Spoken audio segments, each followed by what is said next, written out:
আসসালামু আলাইকুম আমার প্রিয় ছাত্রছাত্রীরা। ইউটিউবে আমার কাছে মোস্ট ওয়ান্টেড ভিডিও কোনটা? এটা, অর্থাৎ অ্যালকাইন থেকে আমি আমার স্টুডেন্টদেরকে জৈব অ্যাসিড পর্যন্ত কিভাবে রূপান্তর করতে হয় সেটা শিখিয়ে দিয়েছি, বাট জৈব অ্যাসিড থেকে কিভাবে আপনি অ্যালকাইনে আসবেন সেটা শিখিয়ে দিইনি। তাই আজকে রিভিল করতে যাচ্ছি মাই ডিয়ার স্টুডেন্ট। যদিও বা প্রাইভেট ব্যাচে এটা অনেক আগেই দেওয়া হয়েছে, বাট ফ্রিতে আমি কিন্তু এই প্রথম আপনাদের কাছে রিভিল করতে যাচ্ছি। এটা স্টুডেন্টদের কাছে একটা মোস্ট ওয়ান্টেড টপিক ছিল। চিন্তা করি না, খাতা কলম নিয়ে বসে যান, আমরা ক্লাস শুরু করে দিব। মাই ডিয়ার স্টুডেন্ট, যদি আপনি এটাকে জানতে চান তাহলে মাস্ট কিন্তু আগে আপনাকে আমাদের ইউটিউব চ্যানেলে গিয়ে আগের দুইটা ভিডিও দেখতে হবে। এই যে প্লেলিস্টে গিয়ে আপনি অবশ্যই আগের দুইটা ভিডিও মাস্ট দেখে নেবেন, ঠিক আছে? আর এই যে তোরা সায়েন্স গ্রি, যে আমাদের একটা ফেসবুক গ্রুপ আছে, তোরা কি জানোস না? এই সায়েন্স গ্রিতে যাবি, দেন তোরা যুক্ত হয়ে থাকিস, এটা তোদের জন্য ভালো, আমার জন্য তো বলছি না, তোদের জন্য বলছি। আর তোরা কি জানোস না যে আমাদের অফিসিয়াল ওয়েবসাইট ইউনিক টিচিং মেথডের যেটা utmeducation.com, এখানে আসার পরে তোদের বিভিন্ন কোর্স তোরা দেখতে পাবি। 27-28 ব্যাচের জন্য সবারই কোর্স থাকবে, তোরা যে কোনো সময় দেখতে পাবি। তবে এখনও আপডেট চলছে তো ওয়েবসাইটের, 2-3 দিনের মধ্যে আশা করি এটা চলে আসবে। চলেন মাই ডিয়ার স্টুডেন্ট, আমরা আর কথা না বলি, অনেকক্ষণ বকাঝকা করে ফেলেছি আপনাদের সাথে। হ্যাঁ, এই তো এবার আসেন মাই ডিয়ার স্টুডেন্ট। এইটা যদি আপনি প্রথমত জানতে চান তাহলে আপনাকে আগে যেটা জানতে হবে, সেটার নাম আবার শুনলেই তো ভয় পেয়ে যেতে পারেন। এই যেটা, এটার সংকেতটা আগে বলে দিই, LiAlOTBu3H, লিথিয়াম ট্রাইটার্সিয়ারি বিউটক্সি অ্যালুমিনিয়াম হাইড্রাইড। কেমন? এটার নামটা একটু বড়, তবে আপনি জাস্ট এটা মনে রাখেন তাহলে হবে, এর সংকেতটা মনে রাখেন তাহলে হবে। এটা হচ্ছে একটা প্রভাবক, যেমন নিকেল প্রভাবক লাগে, এটা একটা প্রভাবক। তো এটা ভালো করে একটু মনে রাখেন, আবার ধরাধরিও করতে পারেন আপনাদের বন্ধু বান্ধবীদের মাঝে, যে পারতেছিস না, দেখি তুই এটা জীবনের প্রথম শুনছস নাকি এই নাম। হ্যাঁ, আশা করি এটা জীবনের প্রথমেই নাম শুনবেন আপনারা। এবার আসেন, আমরা তাহলে আজকে শিখতে যাচ্ছি জৈব অ্যাসিড থেকে অ্যালডিহাইড, অ্যালডিহাইড থেকে অ্যালকোহল, অ্যালকোহল থেকে অ্যালকাইল হ্যালাইড, অ্যালকাইল হ্যালাইড থেকে অ্যালকেন, অ্যালকেন থেকে অ্যালকিন, অ্যালকিন থেকে অ্যালকাইন। এবার আমরা সূত্র সহ এই যে দেখেন আপনাদেরকে চমৎকারভাবে একটা বিক্রিয়ার মাধ্যমে সব শেষ করে দিয়েছি। এর প্রত্যেকটা সূত্র লেখা আছে দেখেন। আমরা জৈব অ্যাসিডের মধ্যে একজনকে নিয়েছে, কার্বন কয়টা আছে দেখি, এই যে একটা কার্বন, দুইটা কার্বন, তার মানে এটা হচ্ছে যে কি ইথানোয়িক অ্যাসিড। তাহলে ইথানোয়িক অ্যাসিড থেকে ইথানল পাবেন, ইথানল থেকে ইথানল পাবেন, ইথানল থেকে, মানে আমি জাস্ট বলছি, সিস্টেম বলছি আর কি এমনি আপাতত। ইথানল থেকে ইথাইল হ্যালাইড, ইথাইল হ্যালাইড থেকে ইথেন, ইথেন থেকে ইথিন, ইথিন থেকে ইথাইন। এই তো নাকি? বাট এই জায়গাতে একটু টুইস্ট থাকবে, ওই টুইস্টটা আপনাকে ধরতে হবে, তাহলেই পেরে যাবেন, কোনো চিন্তা করতে হবে না মাই ডিয়ার স্টুডেন্ট। তাহলে আমরা জৈব অ্যাসিডের কাকে নিয়েছি এখানে দেখলাম, ইথানোয়িক অ্যাসিড, CH3COOH। চলেন আমরা এই বিক্রিয়াটা পুরোটা করে দেখে আপনাদেরকে। এই যে CH3COOH, এটা ইথানোয়িক অ্যাসিড না মাই ডিয়ার স্টুডেন্ট। এবার এই ইথানোয়িক অ্যাসিডের সাথে আমরা বিক্রিয়া ঘটাবো জাইমান হাইড্রোজেনের।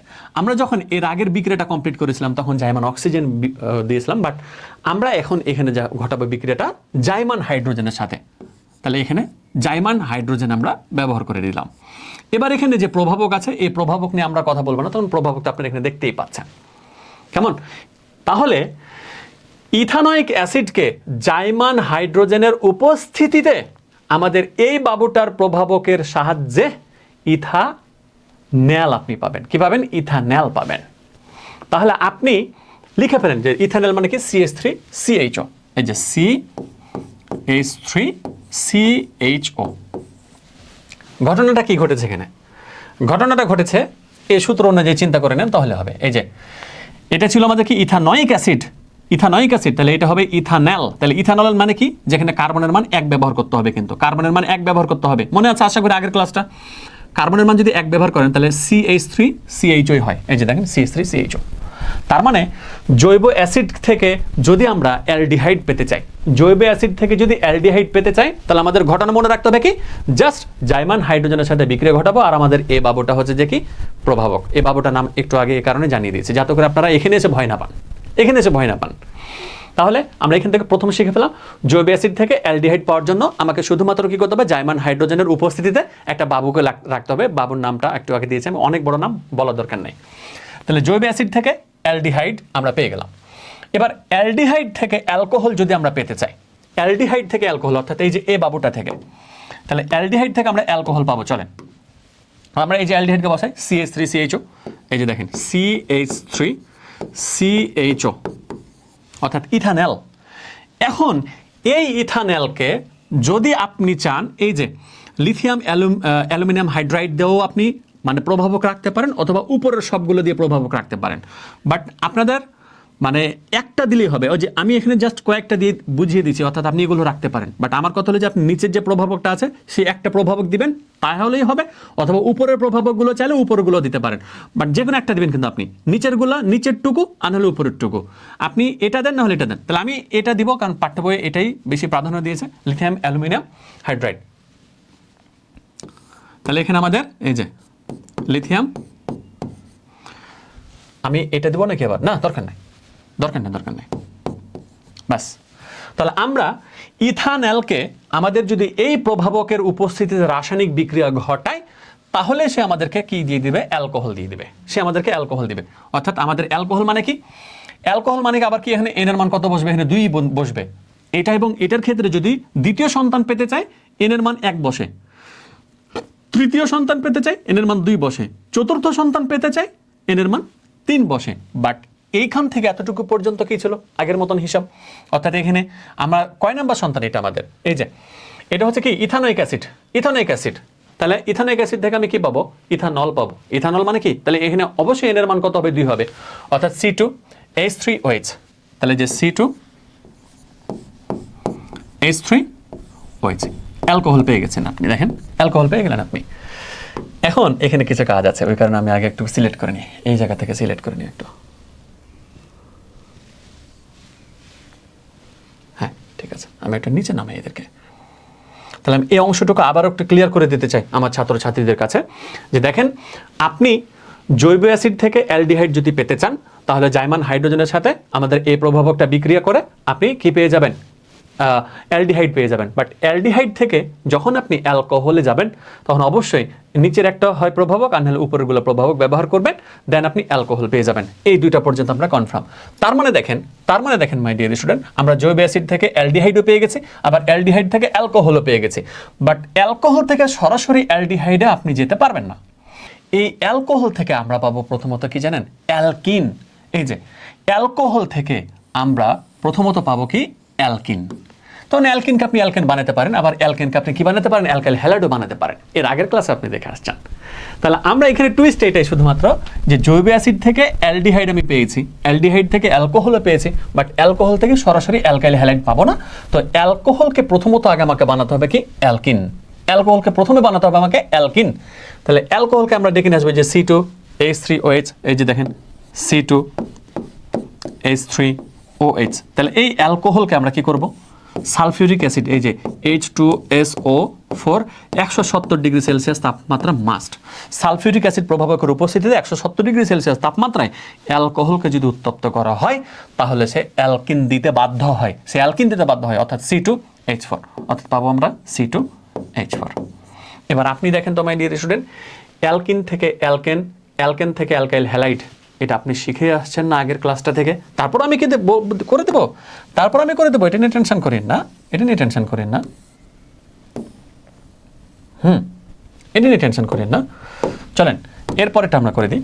তাহলে আমরা পেয়ে গেলাম কি? অ্যালকিন। তাহলে অ্যালকিন থেকে অ্যালকেন পাওয়ার উপায় কি ছিল মনে আছে? এটা খুবই সোজা ছিল, যে কি তার সাথে শুধুমাত্র নিকেল প্রভাবকের উপস্থিতিতে 180 ডিগ্রি সেলসিয়াস থেকে 200 ডিগ্রি সেলসিয়াস তাপমাত্রায় হাইড্রোজেনের সাথে যদি বিক্রিয়া ঘটান, তাহলে আপনি কি পেয়ে যাবেন? অ্যালকেন। অর্থাৎ অ্যালকিন থেকে অ্যালকেন আপনি কিন্তু পাওয়ার, এই যে অ্যালকিন থেকে আপনি অ্যালকেন পাবেন কিভাবে? নিকেল প্রভাবকের উপস্থিতিতে কার সাথে বিক্রিয়া? হাইড্রোজেনের সাথে বিক্রিয়া, 180 থেকে 200 ডিগ্রি সেলসিয়াস তাপমাত্রা। বাস। তারপর অ্যালকেন থেকে আপনি অ্যালকাইল হ্যালাইড আপনি কিভাবে পান সেটা তো জানা আছে। অ্যালকাইল হ্যালাইড পাওয়ার জন্য কি করতে হয়? এই যে অ্যালকেনকে জাস্ট আপনার এই ব্রোমিনের সাথে বিক্রিয়া, এটা তো আগের ক্লাসে আপনারা করেছেন। তাহলে এখন আর আপনাকে দেখাতে হবে না। আমি আপনাদেরকে দেখালাম যে জৈব অ্যাসিড থেকে অ্যালডিহাইড থেকে অ্যালকোহল, এবার অ্যালকোহল থেকে সরাসরি অ্যালকাইল হ্যালাইড আপনি পাবেন না। তাহলে অ্যালকোহলকে প্রথমত অ্যালকিনে নিয়ে যেতে হবে, অ্যালকিন থেকে আপনাকে অ্যালকেনে আসতে হবে, আবার অ্যালকেন থেকে অ্যালকাইল হ্যালাইড আপনি নিয়ে যেতে পারবেন, কোনো সমস্যা নেই। কিন্তু স্যার এখানে তো সব কিছু হলেও আমাদের অ্যালকাইনকে আমি পাচ্ছি না। অ্যালকাইনকে তো আমি পাচ্ছি না। এই জায়গাতে এসেই আমরা টুইস্ট খেলবো। তবে আমরা ওই যে ওটা দেখাই দিই আগে, যে C2H4, তাহলে যে C2H4 এটার সাথে যদি আমরা হাইড্রোজেনের বিক্রিয়া ঘটাই, কার সাথে? নিকেল প্রভাবকের উপস্থিতিতে। কার উপস্থিতিতে? নিকেল প্রভাবকের উপস্থিতিতে 180 থেকে, আর এগুলো না লিখে আমি, আপনারা লিখে দেবেন। তাহলে আমরা পাবো কি? অ্যালকেন। অর্থাৎ যে C2, তারপরে H কত পাবো আমরা? 6, 2 2 4 2 C2H6। তাহলে আমরা দেখেন আমরা কি কি পেয়ে আছি, অলরেডি। জৈব অ্যাসিড থেকে অ্যালডিহাইড, অ্যালডিহাইড থেকে অ্যালকোহল, অ্যালকোহল থেকে অ্যালকিন, অ্যালকিন থেকে অ্যালকেন। এই অ্যালকেন থেকে আপনি এখন অ্যালকাইনে চলে যেতে পারবেন। এই অ্যালকেন থেকে আপনি অ্যালকাইনে যেতে পারবেন, জাস্ট ছোট্ট একটা বিক্রিয়া। এই যে এটা ছিল কি? অ্যালকেন। দেখেন এই যে অ্যালকেন, এই অ্যালকেনকে আপনি অক্সিজেনের উপস্থিতিতে অর্থাৎ দহন বিক্রিয়া করবেন, কিন্তু 1500 ডিগ্রি সেলসিয়াস তাপমাত্রা দিলেই সেটা আপনি পেয়ে যাবেন অ্যালকাইন, অর্থাৎ C2H2। বাট এই বিক্রিয়াটা অনেক ছাত্রছাত্রী আমাকে ফোন দিয়ে বলেছে যে স্যার, আমাদের টিচাররা বলছে যে এই বিক্রিয়াটা আমাদের পাঠ্য বইয়ে যেহেতু নেই, এটা আমরা গ্রহণ করছি না বা এটা হবে না। বাট আসলে দেখেন, এটা কিন্তু আমাদের ইন্ডাস্ট্রিয়াল বিক্রিয়া, এটা ইন্ডাস্ট্রিয়াল বিক্রিয়াতে ঘটানো হয়, এটা সত্য। বাট অনেক ক্ষেত্রে টিচাররা বলে যে এই বিক্রিয়াটা আমরা নিতে পারবো না, কেন? বইয়ে নাই। আমি বলি যে বইয়ে থাকতে হবে এরকম তো বিষয়টা না, বইয়ে যে থাকতে হবে বিষয়টা তো ওরকম না। এটা তো উপরে গিয়ে তারা শিখবে, তাই না? তো পাঠ্য বই অনেক কিছু নাই, তারপরে তো প্রশ্ন করে। তখন তো আমরা স্টুডেন্টরা বলতে পারি যে স্যার এটা তো বইয়ে নাই, কিন্তু প্রশ্ন তো এরকম করে ঘুরে পেঁচে দিয়েছে, বা প্রশ্ন তো এটা বইয়ের থেকে দেয়নি। তখন আমরা কিন্তু আবার টিচারদেরকে বলতে পারি না। বাট আমি বলি যে কি, শুনেন, এটা বইয়ে নাই তো কি হয়েছে, বাট এটা তো সঠিক বিক্রিয়া। আপনি সার্চ দেন, এই বিক্রিয়াটা সার্চ দেন আপনি, এটা কিন্তু সঠিক বিক্রিয়া। আপনি চ্যাটজিপিটিকে বলেন, আপনি জেমিনিকে বলেন, বা যাকে ইচ্ছা তাকেই বলেন এই বিক্রিয়াটা সঠিক কিনা, এই বিক্রিয়াটা সঠিক কিনা। তাহলে আপনি আবার আপনার যদি ঊর্ধ্বতন আরও মানে কেউ থাকে তো বলেন বিক্রিয়াটা সঠিক কিনা। অবশ্যই বিক্রিয়া সঠিক। আমার পক্ষ থেকে বলা থাকবে যে প্লিজ আপনারা শুধুমাত্র বই আছে এই কারণে যে স্টুডেন্টদেরকে নেবেন, বিষয়টা ওরকমে সীমাবদ্ধ রাখাও দরকার নেই। তারা দেখেন, তারা এই যে পুরো ক্লিয়ারেন্সটা বুঝতে পারাটাই কিন্তু অনেক ম্যাজিক্যাল জিনিস। তো C2H6, এই যে C2H6, এটাকে আমরা দহন বিক্রিয়া ঘটাবো, কিন্তু তাপমাত্রা থাকবে এন, আমরা তখন পেয়ে যাবো অ্যালকাইন, অর্থাৎ C2H2। আপনারা বিক্রিয়া লেখার সময় অবশ্যই এখানে দ্বিবন্ধন, ত্রিবন্ধন, এক বন্ধন দিয়ে লিখবেন। আমি জাস্ট আপনাদেরকে প্রসেসটা করে দিলাম। তাহলে আমরা দেখেন, ইথানোয়িক অ্যাসিড থেকে আমরা পেয়েছি ইথানল, ইথানল থেকে ইথানল, ইথানল থেকে ইথিন, ইথিন থেকে ইথেন, অ্যান্ড ইথেন থেকে ইথাইন, ইথেন থেকে ইথাইন। তাহলে আমরা এটা তো কমপ্লিট করে ফেললাম। বাট আমি এখন আপনাদেরকে আরেকটা জিনিস দেখাতে চাই, যে কি মানে এটা তো ইথানোয়িক অ্যাসিড ছিল। প্রোপানোয়িক অ্যাসিড যদি হয় তাহলে কি হবে? একই সেম থাকবে সব কিছু। দেখেন, প্রোপানোয়িক অ্যাসিড যদি হয় তাও সেম থাকবে। তাহলে যে প্রোপানোয়িক অ্যাসিড থেকে প্রোপানেল, প্রোপানেল থেকে প্রোপানল, প্রোপানল থেকে প্রোপিন, প্রোপিন থেকে প্রোপেন, প্রোপেন থেকে আবার প্রোপাইন।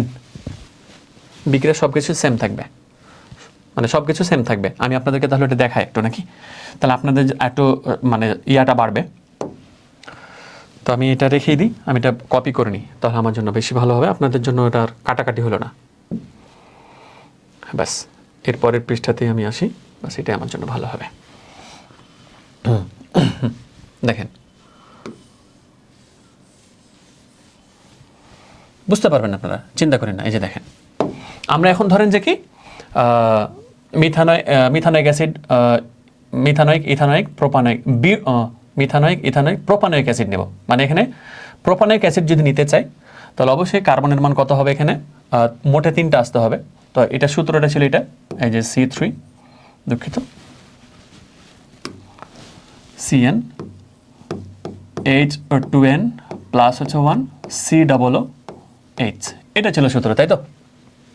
তাহলে আমাদের এখানে যেহেতু আমরা 3 নাম্বারকে চাচ্ছি, তাহলে এখানে এন এর মান 2 হবে, অর্থাৎ C2H5 COOH, C2H5 COOH। তাহলে প্রোপানোয়িক অ্যাসিড, তাহলে প্রোপানোয়িক অ্যাসিড থেকে আমি কি পাবো? প্রোপিন পাবো। প্রোপানোয়িক অ্যাসিড থেকে আমি পাবো প্রোপানেল, প্রোপানেল পাবো। তার মানে এখানে অবশ্যই 3 যেহেতু মোট কার্বন, তাহলে এখানে এর মান তাহলে সি, এখানে হবে C2, তারপরে H5, C2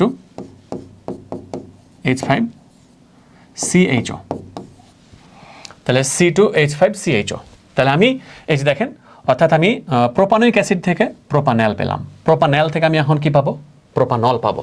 তাহলে যে প্রোপানল ছিল আমি এখানে নিয়ে আসবো ওকে এখন, এই যে প্রোপানল, অর্থাৎ এই যে C2H5CHO। তাহলে ঠিক সেমভাবে আমরা এই প্রভাবক রাখবো, দেন আমরা পাবো কি প্রোপানল। 3 নাম্বারকে নিয়েছিলাম আমরা, হ্যাঁ প্রোপানল পাবো। তাহলে প্রোপানল যদি আপনি পেতে চান তাহলে এখানে কি হবে, জাস্ট একটু চেঞ্জিং নিয়ে আসতে হবে, অর্থাৎ C3 যেহেতু 3টা মোটে আসবে, তাহলে C3H5OH, তাই না? আপনি সূত্রতে বসে দেখেন, এই যে অ্যালকোহলের এখানে, তাহলে N এর মান 3 আসতে হবে, তাহলে C3H5OH আসবে, হয়ে গেল। তাহলে প্রোপানল আপনি পেয়ে গেলেন। এবার প্রোপানল থেকে আপনি কি পাবেন, এই যে C3H5, এই যে C3H5OH। তাহলে যে প্রোপানল থেকে আপনি পাবেন, এই যে দেখেন অ্যালকোহল থেকে আমরা কোথায় যাব এখন, অ্যালকিনে যাব। তাহলে প্রোপানল থেকে আপনার প্রোপেন, তার মানে এখানে কি আসবে, প্রোপানল থেকে প্রোপেন, তাহলে মিথেন ইথেন প্রোপেন, অর্থাৎ C3H 3 × 6 কত 8, C3H8 না, এই যে C3 না দুঃখিত প্রোপিন আমি আবার কি ভুল বলেছি এখানে, দুঃখিত। তাহলে এখানে 3 আসবে আর এখানে 3 × 6 C3H6। তাহলে আমরা এখানে পাবো এই যে C3H6 প্লাস হচ্ছে হাইড্রোজেনের সাথে বিক্রিয়া, তাহলে আমরা এখানে পাবো C3, এই যে C3, তারপরে হচ্ছে যে H 3 × 6 কত 8, C3H8। আর বাকিটুকু বলতে হবে না আশা করছি। তাহলে এই ছিল আমাদের বিপরীত লাইনের বিক্রিয়া, মাই ডিয়ার স্টুডেন্ট। কিন্তু এখানে কি ক্লাসেস না, তখন এই অধ্যায় থেকে আরও 3টা গুরুত্বপূর্ণ জিনিস আপনাদের পাঠ্যবইয়ের পরীক্ষাতে আসে। ওই 3টার মধ্যে থেকে 2টা আপনাদেরকে আমি শেখাবো, 2টা আমি আপনাদেরকে শেখাবো মাই ডিয়ার স্টুডেন্ট। তার মানে দেখেন আপনারা এখান থেকে ম্যাজিক্যাল জিনিসটা কি শিখলেন, যে জৈব অ্যাসিড থেকে অ্যালডিহাইড পাওয়া যায়, অ্যালডিহাইড থেকে অ্যালকোহল পাওয়া যায়, অ্যালকোহল থেকে অ্যালকিন পাওয়া যায়, অ্যালকিন থেকে অ্যালকেন থেকে অ্যালকাইন পাওয়া যায়, আর অ্যালকেন থেকে তো অ্যালকাইল হ্যালাইড আগে থেকে আপনাদেরকে শেখানো আছে। এখন ধরেন আপনাকে বলা হলো যে তোমাকে আমরা একটা অ্যালডিহাইড দিলাম, ওই অ্যালডিহাইডকে তুমি কি বানাও, ওই অ্যালডিহাইডকে তবে এই বিক্রিয়াটা সবচেয়ে বেশি পড়ে, আমি সেটা বলে দিই, সেটা হচ্ছে যে অ্যালকোহল। এই যে দেখেন এটা সবচাইতে ইম্পর্টেন্ট বিক্রিয়া, যে কি অ্যালকোহল থেকে অ্যালকিন বানানো, এই যে অ্যালকোহল থেকে অ্যালকিন বানানো। তাহলে যে অ্যালকোহল থেকে যখন আপনি অ্যালকিন বানাবেন সালফিউরিক অ্যাসিডের উপস্থিতিতে 170 ডিগ্রি সেলসিয়াস তাপমাত্রাতে আপনি এটা উৎপন্ন করতে পারেন। এটা অনেক বেশি পরীক্ষাতে আসে, অনেক বেশি আসে পরীক্ষাতে এটা। তো বাকি প্রসেসটুকু আর বলতে হবে না আশা করছি। আপনি বারবার বললে হয়তো আপনারা বিরক্ত হচ্ছেন যে স্যার আপনি বারবার এই কথাটা বলছেন। জৈব অ্যাসিড থেকে অ্যালডিহাইড, অ্যালডিহাইড থেকে অ্যালকোহল, আপনি এভাবে মুখস্থ করবেন, জৈব অ্যাসিড থেকে অ্যালডিহাইড, অ্যালডিহাইড থেকে অ্যালকোহল, অ্যালকোহল থেকে আপনি অ্যালকিন, অ্যালকিন থেকে অ্যালকেন, অ্যালকেন থেকে অ্যালকাইল হ্যালাইড, অ্যালকাইন। তো আপনি এটা থেকে এটাও যদি বানাইতে বলে, আপনি তো এর আগে থেকে শিখে আসছেন আমার কাছ থেকে।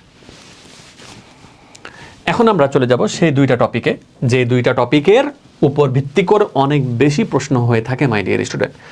এইটা টপিক আমি আপনাদেরকে বলে দিই যে এটা হচ্ছে যে কি সূর্যের আলোর উপস্থিতিতে অ্যালকেনের বিক্রিয়া। এটা আপনি ধরে রাখেন যে 90 স্টার, কত স্টার, 90 স্টার। এটা এতটাই ইম্পর্টেন্ট যে মিথেন বা অ্যালকেনের মানে বাচ্চা কাচ্চাগুলো সাধারণত রাসায়নিক বিক্রিয়া করতে চায় না, অর্থাৎ মিথেন, ইথেন, প্রোপেন, বিউটেন এরা রাসায়নিক বিক্রিয়া করতে চায় না। বাট এরা যদি আল্ট্রাভায়োলেট রশ্মি অর্থাৎ ইউভি রশ্মির উপস্থিতি পায় তাহলে তারা বিক্রিয়া করতে বাধ্য হয় ক্লোরিনের সাথে বিক্রিয়াটা। এখন দেখেন এই যে মিথেনের সাথে ক্লোরিন বিক্রিয়া ঘটিয়ে টেট্রাক্লোরোমিথেন তৈরি করে, সেটা আপনাকে দেখাতে বলেছে, টেট্রাক্লোরোমিথেন। তো এখন এই বিক্রিয়াটা আমি কিভাবে ঘটাবো, দেখেন CH4 অর্থাৎ একটা কার্বনের সাথে 4টা হাইড্রোজেন আছে, এবার এখানে ক্লোরিন বিক্রিয়া করছে, একটা কার্বনের সাথে 4টা হাইড্রোজেন আছে এবং এখানে কি আছে ক্লোরিন। আমি আপনাকে যদি এটা একটু ভেঙে দেখাই মাই ডিয়ার স্টুডেন্ট, আর একটু ভেঙে দেখাই, তাহলে আরো একটু ক্লিয়ার করতে পারবেন আপনি। দেখেন এখানে কার্বনের সাথে চারদিকে চারটা কি আছে, হাইড্রোজেন। এই যে হাইড্রোজেন, হাইড্রোজেন, হাইড্রোজেন, হাইড্রোজেন। আর এই জায়গাতে আছে কি ক্লোরিন, অর্থাৎ যে সিএল বন্ড হচ্ছে যে সিএল এবার উৎপন্ন হবে। তো এখানে অবশ্যই আপনারা ইউভি ইউজ করবেনই করবেন, ইউভি আল্ট্রাভায়োলেট রশ্মি। আমি এটা দিব না, বাট আপনারা বারবার এটা ব্যবহার করবেন। তো দেখেন আল্ট্রাভায়োলেট উপস্থিতি যখনই থাকে তখনই যে কোনো একটা হাইড্রোজেন এখান থেকে সরে যায়। এবং আপনারা এটাও আমার ক্লাসে জেনে আসছেন যে ক্লোরিন এটা হচ্ছে প্রতিস্থাপক, এটা প্রতিস্থাপক। সে কিন্তু একটা হাইড্রোজেনকে সরানোর ক্ষমতা রাখে, সে কিন্তু একটা হাইড্রোজেনকে সরানোর ক্ষমতা রাখে। তার মানে এইখানে যে হাইড্রোজেনটা আছে, এই যে হাইড্রোজেনটা আছে না, এই হাইড্রোজেনকে সে কী করতে পারবে, সরাই ফেলতে পারবে, তাই তো? এবার এই জায়গাতে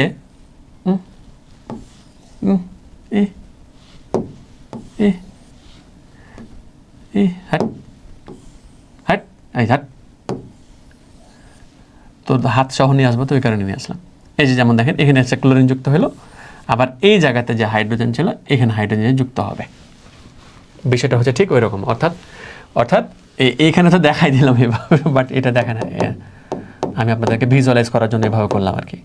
হ্যাঁ, এই যে দেখেন, তাহলে এখান থেকে এই যে একটা হাইড্রোজেন আছে না, এই হাইড্রোজেন সরে গিয়ে ক্লোরিন জায়গাটা নেবে। অর্থাৎ এখানে ঘটনা ঘটবে এই যে CH3 তারপরে Cl, অর্থাৎ এই যে তিনটা হাইড্রোজেন ঠিকই থাকবে, বাট এই জায়গাতে ক্লোরিন আসবে। তাহলে যে CH3Cl, আর এই যেহেতু ক্লোরিন একটা সরে গেছে এখানে এসে হাইড্রোজেন আসবে, তখন হাইড্রোজেন আর ক্লোরিন থাকবে, তখন আমরা বলতে পারবো এটা হচ্ছে HCl, CH3Cl প্লাস হচ্ছে HCl। বাট এটা যতক্ষণ পর্যন্ত না হাইড্রোজেন সম্পূর্ণভাবে শেষ হচ্ছে বিক্রিয়া চলমান রাখতে হবে, বিক্রিয়া চলমান রাখতে হবে। তাহলে এখন আবারও আমরা CH3Cl-কে দেখে নিয়ে আসবো। এই যে দেখেন CH3Cl, দেন আবারও ক্লোরিনের সাথে বিক্রিয়া দেবো এবং অবশ্যই এখানে ইউভি থাকবে। এখন আবারও একটা এখানে হাইড্রোজেন কমবে এবং ক্লোরিন একটা জায়গা দখল করবে, তার মানে CH2Cl2 হবে। অর্থাৎ এই যে CH2, অর্থাৎ দুইটা ক্লোরিন, একটা হাইড্রোজেন কমছে একটা ক্লোরিন বাড়ছে, আর HCl তো থাকবে। হাইড্রোজেনের সাথে ক্লোরিন তো বিক্রিয়া হবে, যেহেতু একটা হাইড্রোজেন এখান থেকে সরে যাচ্ছে, আবার ওই ক্লোরিনও আছে, তাহলে হাইড্রোজেনের সাথে ক্লোরিন বিক্রিয়া করে হাইড্রোক্লোরিক অ্যাসিড তৈরি করবে। অ্যান্ড CH2Cl2, এই যে CH2Cl2 আবারও যদি ক্লোরিনের সাথে বিক্রিয়া দেন ইউভি, তাহলে এখানে কী হবে, একটা হাইড্রোজেন আবারও কমে যাবে, অর্থাৎ CHCl3 প্লাস হচ্ছে কি HCl, CHCl3 প্লাস হচ্ছে HCl। এবার CHCl3, এই যে CHCl3 প্লাস হচ্ছে যে ক্লোরিন। এবার এখন ফাইনালি হাইড্রোজেন সম্পূর্ণভাবে শেষ হয়ে যাবে, অর্থাৎ এখানে যাবে CCl4 প্লাস হচ্ছে যে কি HCl। অর্থাৎ কার্বনের কাছ থেকে সম্পূর্ণরূপে হাইড্রোজেনের বিলুপ্তি ঘটেছে। ফাইনালি বিক্রিয়াটা কমপ্লিট হলো, যে কার্বন টেট্রাক্লোরাইড। তাহলে একটা কার্বনের সাথে চারটা হাইড্রোজেন ছিল প্রথমে, এই যে একটা কার্বনের সাথে চারটা হাইড্রোজেন ছিল, বাট চারবার ক্লোরিনের সাথে বিক্রিয়া ঘটিয়ে আমরা চারটা হাইড্রোজেনকে অপসারণ করে কার্বন টেট্রাক্লোরাইড তৈরি করেছি। এই বিক্রিয়াটা অনেক বেশি ইম্পর্ট্যান্ট মাই ডিয়ার স্টুডেন্ট। কেমন?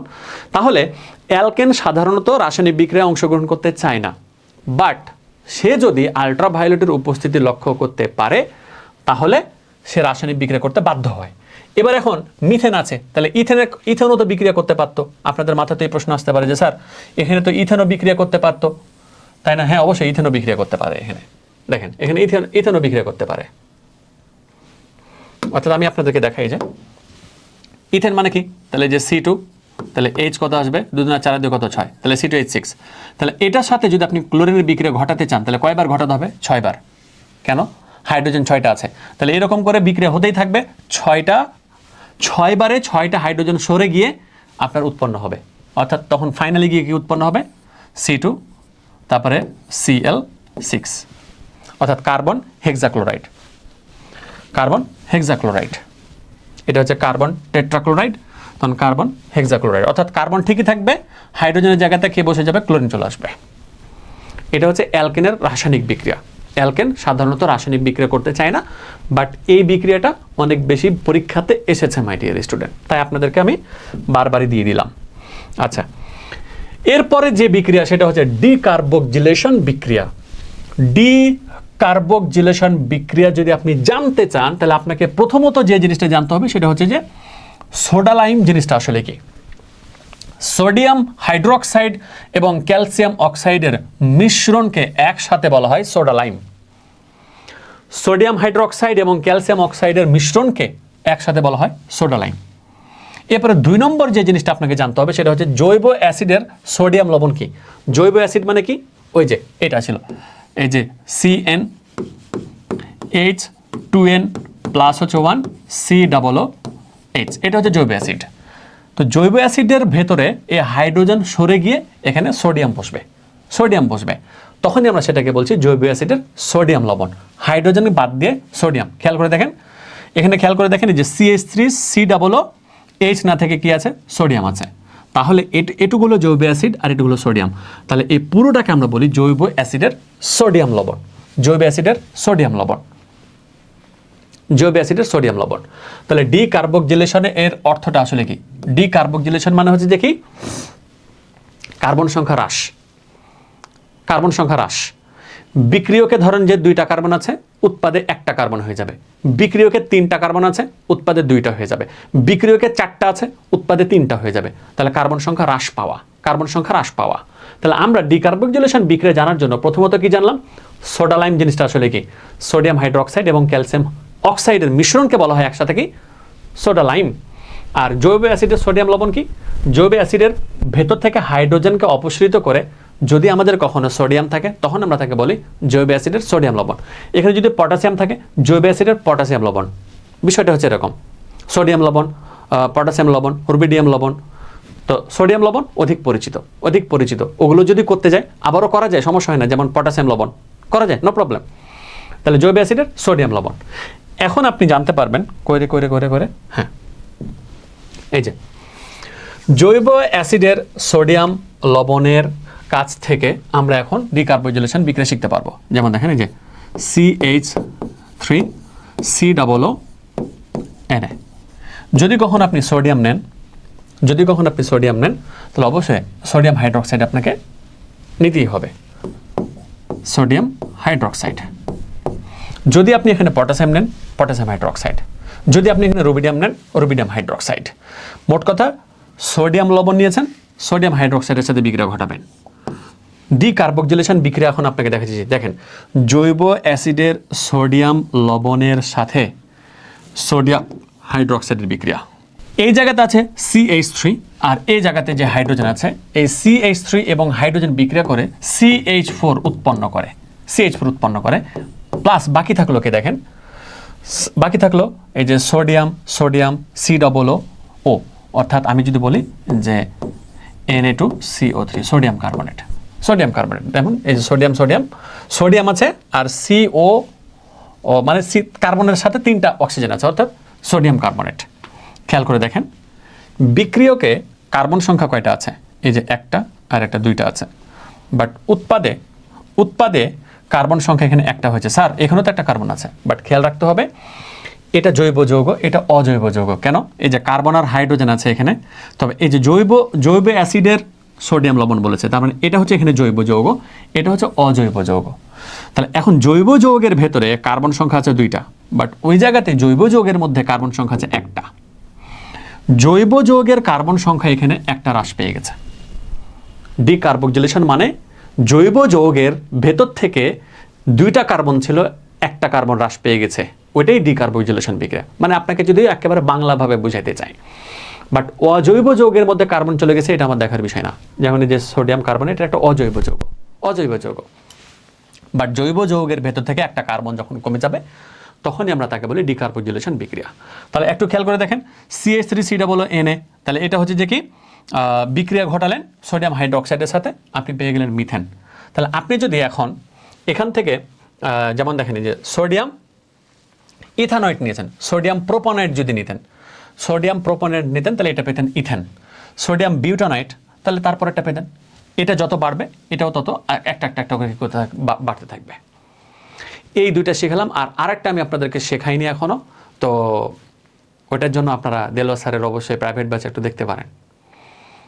হ্যাঁ, তো তোরা কি জানিস, তোরা কি জানিস একটা জিনিস, যে আমার অলরেডি একটা প্রাইভেট ব্যাচ চলছে। তোরা কি জানিস, আমি তোদেরকে দেখাই, যেখানে অলরেডি কতজন স্টুডেন্ট ক্লাস করছে। বেশি না, মাত্র 233 দুগুণ আর কি, মানে যেহেতু ফিজিক্স অ্যান্ড কেমিস্ট্রি একসাথে আছে এখানে, প্লাস অনেক স্টুডেন্ট আছে যারা শুধু লিঙ্ক নিয়ে নিয়েছে, মানে প্রায় 300 ছাত্রছাত্রী এখানে, মানে 3 দুগুণ 600 জন প্রায় ছাত্রছাত্রী এখানে পড়াশোনা করছে। তো তোরা ফিজিক্স অ্যান্ড কেমিস্ট্রির সম্পূর্ণ একটা বেস্ট প্রিপারেশনের জন্য যদি চাস আর কি হতে পারিস, এটাতে ভর্তি হওয়ার জন্য তোদেরকে কি করতে হবে, বেশি কিছু না, শুধুমাত্র তোরা এই যে 01842526211 এই নম্বরে আমাকে হোয়াটসঅ্যাপে একটা নক দিবি, বলবি যে স্যার ফিজিক্স অথবা কেমিস্ট্রি দুটো নিতে যাচ্ছি অথবা যে কোনো একটা নিতে যাচ্ছি, বললেই হবে, নো প্রবলেম, তোরা ভর্তি হয়ে যেতে পারবে। তো যাই হোক, অনেক কথা বললাম, আশা করি আপনারা পুরো ক্লাসটা ভালো করে দেখেছেন এবং বুঝেছেন। ধন্যবাদ সবাইকে, আসসালামু আলাইকুম ওয়া রাহমাতুল্লাহ।